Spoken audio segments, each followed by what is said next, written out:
मुझे तो वही गाय चाहिए। क्यों? क्योंकि अच्छा एक बात और, हमें अपने जीवन में एक गाय जरूर दान करनी चाहिए। चाहे वो बुढ़ापे में करो, जवानी में करो, बालकपन में करो, लेकिन जब मनुष्य जन्म लिया है तो हमें एक गाय जरूर दान करनी चाहिए।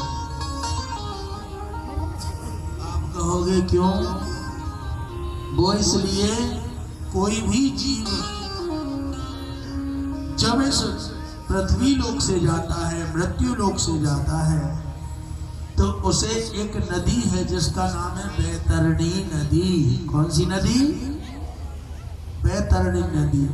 बैतरणी नदी को सबको ही पार करना पड़ता है। जो गौ का दान करते हैं उनको महाराज बैतरणी नदी के अंतर्गत में कोई कष्ट प्राप्त नहीं होता है। बैतरणी नदी में नहीं तो जो गाय दान नहीं करते उन्हें डूब कर जाना पड़ता है, अपने आप तैर कर जाना पड़ता है, और तैर कर जाता है तो वो योजनों लंबी जो नदी है, योजनों लंबी जो नदी है, उसमें बड़े बड़े खतरनाक कीटाणु होते हैं, जीव होते हैं, जो इस जीव को बीच में से काटते हैं और ये छटपटाता है। और ये जो नदी है ये साधारण नदी नहीं, इसमें अनेक यातनाओं को पार करते हुए जाना पड़ता है। लेकिन जब हम गाय दान करते हैं तो वो गाय जब हम मरते हैं तो हमें उसकी पार पे खड़ी पाती है। और गाय से भगवान कृष्ण प्रेम करते हैं, नारायण प्रेम करते हैं। जब हम उस गाय की पूंछ पकड़ के वो नदी पार करते हैं तो उस बैतरणी में रहने वाले जीव हमें कष्ट नहीं देते, हमसे दूर हट जाते हैं और हमें साधारण तरीके से वो नदी पार करने में सहायता प्राप्त होती है। लेकिन नदी पार करने में जिस ब्राह्मण के द्वारा हम गौदान करते हैं, गौदान का पुण्य लेते हैं, उस ब्राह्मण का भजन भी काम करता है। आजकल के ब्राह्मण तैयार बैठे रहे, हाँ हमें दे दो गैया दान, लेकिन गाय दान का धन बचाना कोई साधारण बात नहीं है। गाय दान को बचाना, जो ब्राह्मण गाय दान ले उसे कम से कम 21 माला सुबह, 21 माला दोपहर को और 21 माला शाम को त्रिकाल संध्या के रूप में गायत्री मंत्र जाप करना पड़ता है। अगर कोई ब्राह्मण 3 समय में 21-21 माला गायत्री मंत्र की जाप करे, शुद्ध होकर 3 बार स्नान करके, तो उस ब्राह्मण के जाप का असर उस जीव को भजन के द्वारा ही पार कर देता है। लेकिन अगर वो ब्राह्मण भजन ना करे और गाय के दूध का पान करे, उस गाय के द्वारा सुख भोगे और भजन ना करे, तो जो यातना उस जीव को मिलने वाली है वो उस जीव को ना मिलकर इस ब्राह्मण को ही मिलती है। इसलिए गाय का दान साधारण दान नहीं माना गया।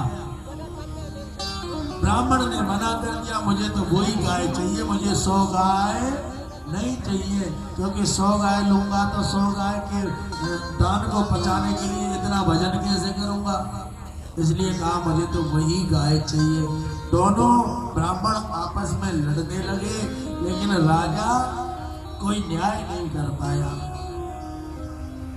ब्राह्मणों ने इसे श्राप दे दिया कि जब मैं कहता हूं तो मेरी तरफ गर्दन करता है और वो कहता है तो उसकी तरफ गर्दन करता है, गिरगिट की तरह गर्दन हिला रहा है। हम श्राप देते हैं, तू न्याय नहीं कर पा रहा, तू गिरगिट बन जा।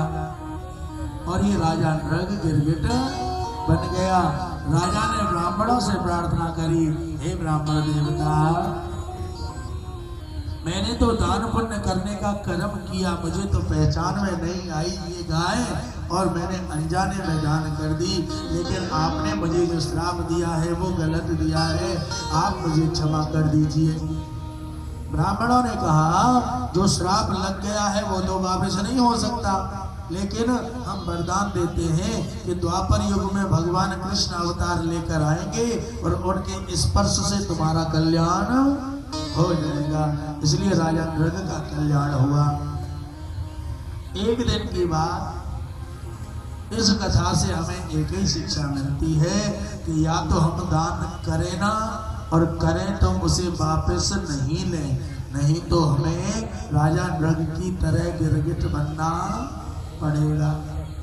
बाप जो भी रहे, आगे एक बार की बात है, भगवान कृष्ण रुक्मणी के साथ में बैठे थे। रुक्मणी मैया ने भगवान कृष्ण से कहा, भगवान हम आपसे एक बात पूछना चाहती हैं, क्या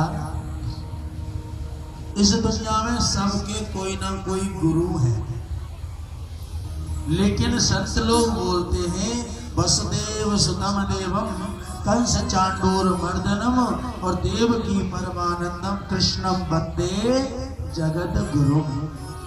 भगवान कृष्ण ही सबके गुरु हैं, अगर किसी ने गुरु ना बनाया हो तो। आप में से बोलो, हाथ उठाओ जिन्होंने गुरु मंत्र धारण कर रखा है। 1 2 3 4 5 6 7 8 9 10 11 12, हाँ इतने ही बस, बाकी सब राम नाम के आलसी, भोजन के होशियार, तुलसी तुम्हारे जैसे नको बार बार धिक्कार। एक बात और बता, बात यह है कि बिना गुरु मंत्र धारण किए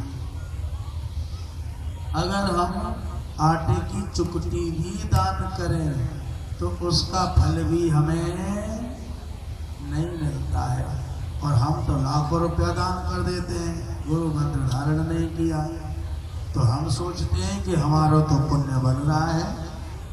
नहीं, अगर तुम बिना गुरु मंत्र धारण किए कोई दान पुण्य या सेवा करते हो तो ऐसे मानो जैसे बैंक में तुम्हारा खाता खुला नहीं है और बैंक के मैनेजर को पैसा दे दे के आ रहे हो, और बैंक के मैनेजर को चाहे तुम कितना भी पैसा दे दो और खाता नहीं है, तो जब तुम मांगने जाओगे बैंक का मैनेजर कह देगा मुंह पे ना है, तो तुम कहोगे दिए नहीं थे, बोल प्रमाण दे, कहाँ लिखा है कि तूने दिए।